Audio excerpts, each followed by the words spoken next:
Hello and welcome to this video on changing family patterns, divorce and marriage. Over the next 3 videos, we're going to seek to answer this key question, which is how have families changed over time? And in particular, we're going to be focusing on families in the United Kingdom over the last 100 years or so. To kick us off, let's consider divorce patterns. Today, approximately 40% of marriages in the United Kingdom will end in divorce. 7 out of 10 applications for divorce now come from women, and there are 5 main reasons given for current divorce patterns. The first reason is changes in the law. Divorce used to be an extremely difficult thing to obtain, in particular prior to the 20th century, and in particular for women. So it was really something that only the rich, the powerful men in our society could access. Gradually, changes in the law have made divorce easier. The 3 key changes are firstly, equalising the grounds of divorce between the sexes, so both men and women can use the same reasons in order to obtain divorce, and the key reason for obtaining a divorce now is irreconcilable differences, the idea that partners no longer see eye to eye and they no longer can work out the problems in their relationship. We've also seen a widening of the grounds of divorce. So as mentioned previously, today the norm is irreconcilable differences for a reason. In the past, it tended to be limited to things like infidelity, that is, cheating on a partner. Also, divorce has become much cheaper. It's no longer simply something that the rich can afford. Now it's something that even the working classes can access as well.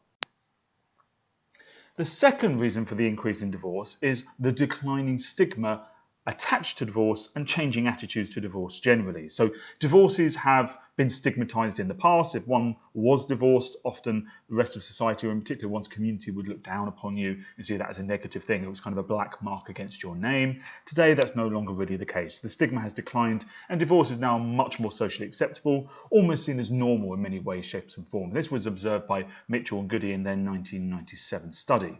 In that sense, therefore, divorce has now been normalized, and we can even take the media as an example of this. So in TV programs, radio programs and films, divorce is something which comes up quite normally and naturally.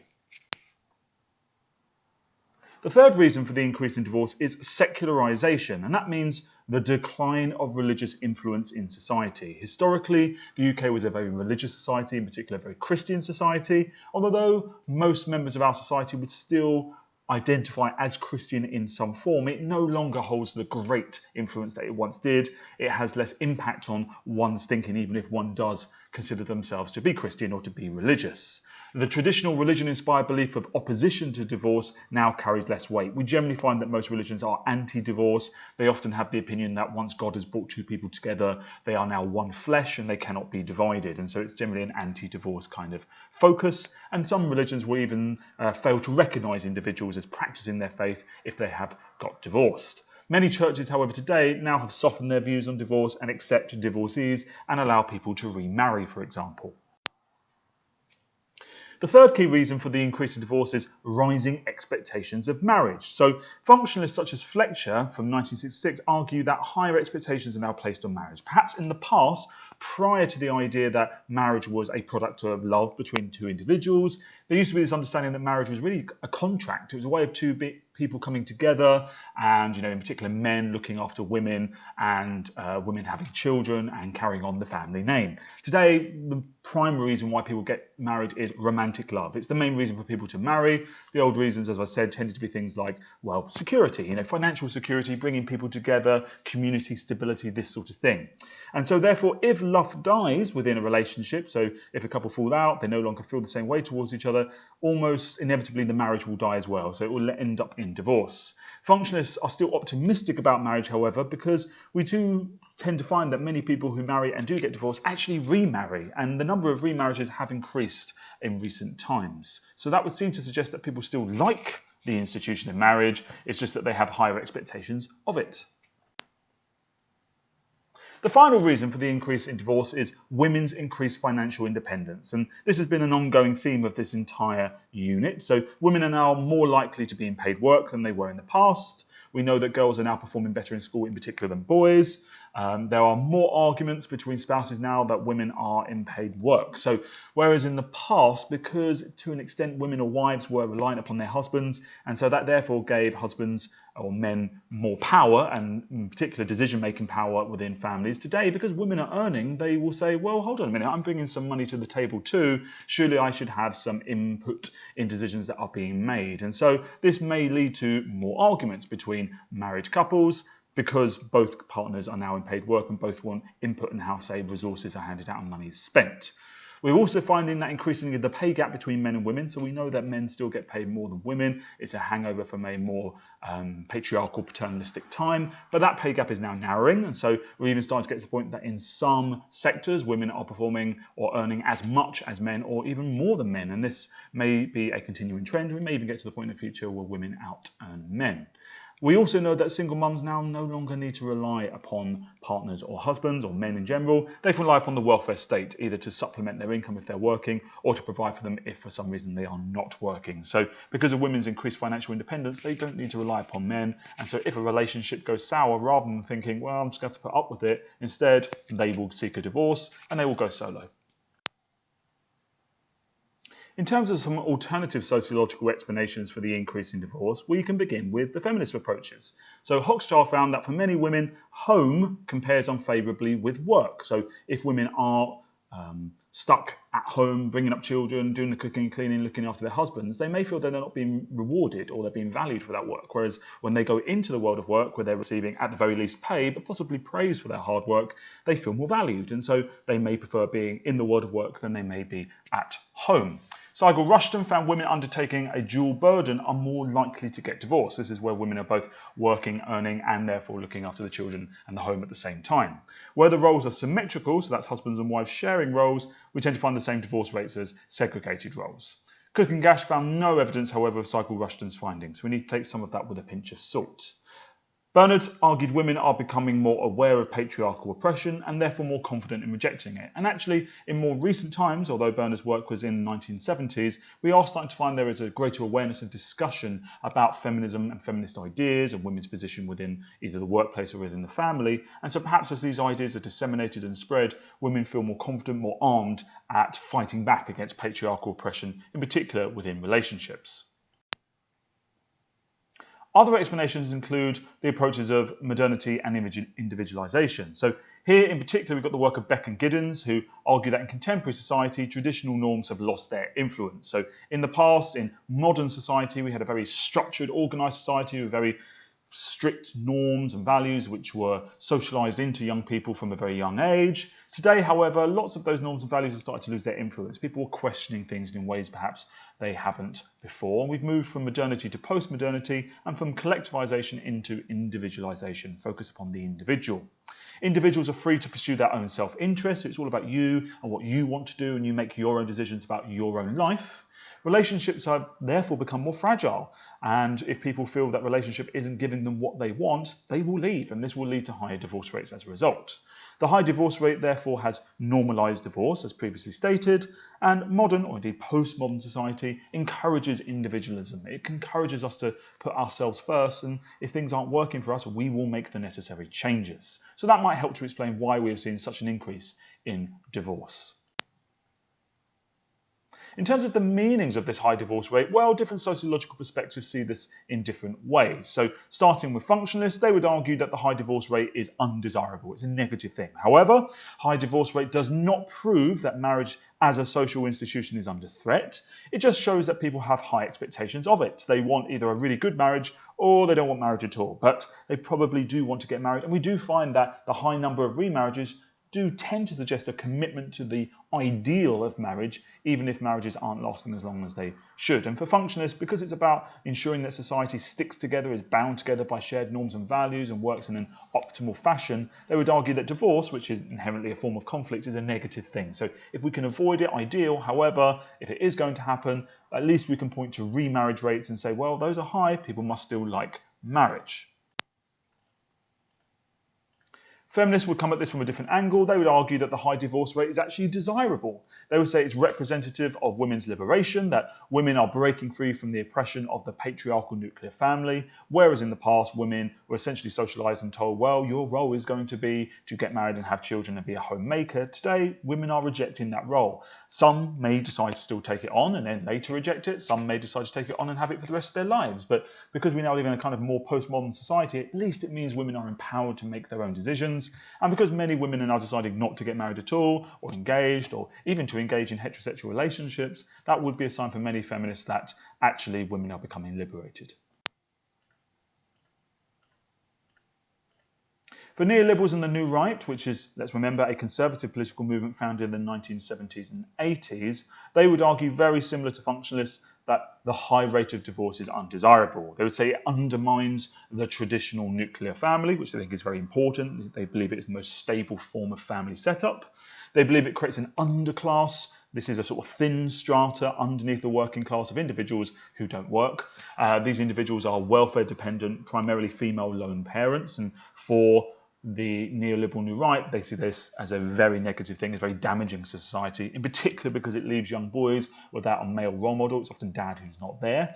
And in more recent history, we can look back to the governments of both the coalition and then the short-lived Conservative government of 2015 to 2017.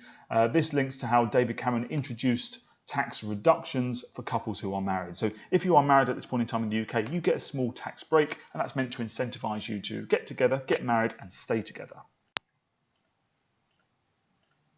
For postmodernists, as previously hinted, they would say that the high divorce rate is a sign of individual freedom, that this is people being able to make their own decisions about what's best for them. People are able to end relationships which no longer meet their needs. They don't feel they have to stay within a relationship if it's not good for them. This ultimately leads to family diversity, so we now have lots of different types of families, and that's the byproduct of this kind of hyper-individualization we see within postmodern society.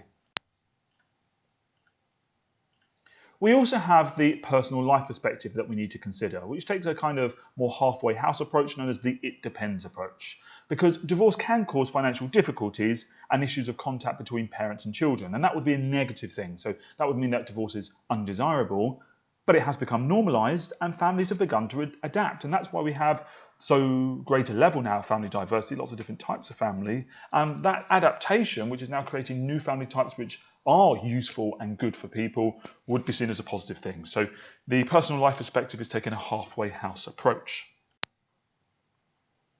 Next, let's consider marriage. And by marriage, we are referring to the legal contract between individuals that creates kinship. That is to say, it takes two strangers, two people who are not related, brings them together in a legal contract and turns them into a family, kinship. In terms of marriage patterns in the United Kingdom, well, generally marriage rates have been falling since 1972. Of course, we've got some small blips there as we look at that graph. However, more or less we can conclude that generally marriage is on the decline. That said, there are more remarriages, and we can also see that as well in future tables and graphs. Or alternatively, check out the textbook and you'll find some information there. In terms of the reasons for changing patterns of marriage, well, some of these are very similar to the changing patterns of divorce. So there are 5 main reasons given for current marriage patterns. Firstly, changing attitudes to marriage. In the past, it was considered absolutely essential that everyone get married. It was a social norm. It was almost valued in society. It was something that most people expected themselves to do and expected their peers and friends and family to do. Today, that is simply no longer the case. The world has changed. People are choosing often to live in different ways. Often cohabitation is seen as a trial marriage or seen as an alternative to marriage. So many people are choosing not to marry at all.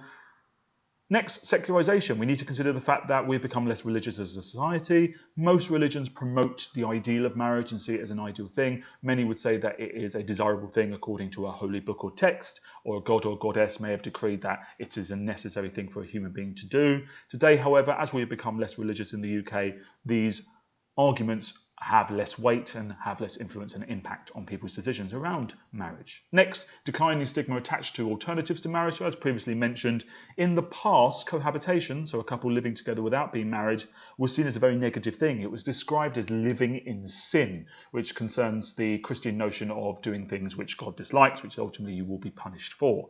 Today, the concept of living in sin doesn't really exist. There also used to be the idea that if you had a child outside of marriage, that child was illegitimate, that somehow they weren't a fully legitimate member of society. Again, this language simply isn't used, the stigma has disappeared, it's far more normal for people to cohabit, have children outside of marriage, and then maybe come to marriage later in life.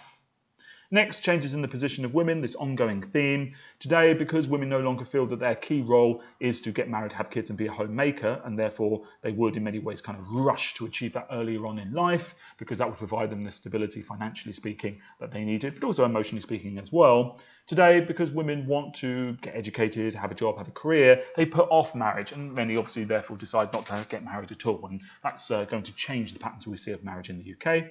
Finally, fear of divorce. As we know, a large number, 40% or so, of marriages will end in divorce. And because of that, and because divorce is often depicted as a very negative thing even now, or at least undesirable thing, often a very kind of emotionally difficult thing to go through, many will think, well, if I don't get married, I don't have to get divorced. Or if marriage is likely to end in divorce, what's the purpose of doing it at all?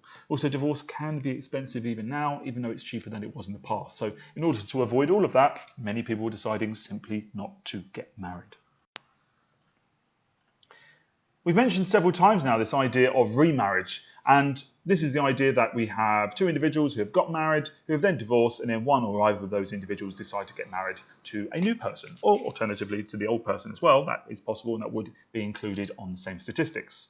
In 2012, for example, 34% of all marriages in the United Kingdom were remarriages, which is a high percentage. And it does seem to intimate this idea that those people who are kind of committed to the concept of marriage really like the idea of marriage, and even when divorce occurs, are quite happy to go get married again if necessary. And this has led for many to the concept of serial monogamy. So monogamy is one man, one woman, or two individuals coming together, engaging in an exclusive sexual relationship with each other. And now we're seeing if people are getting married, divorced, remarried, divorced, remarried, we now have serial monogamy. People are having regular kind of intervals or breakups and having regular, unique and exclusive relationships with other people. Hence, marriage, divorce, remarriage, divorce, remarriage. We also find that more and more people are marrying later, so the average age of marriage rose by 7 years between 1971 and 2005. The average now in 2012 is 36.5 years for men and 34 years for women, which is much later than it would have been previously. Another big difference concerns where people are getting married. In the past, probably linked to this idea that we were more religious as a society, the norm was that people got married in a church or a religious establishment. Today, only 30% of couples get married in a church. Instead, people are choosing to get married in a range of different places, everything from a town hall or a city hall, or a registry office of some description, or maybe some sort of fancy private home or luxury hotel somewhere in the countryside, something nice like that. Today, less and less people are going for that traditional church wedding. That's it. Thank you very much.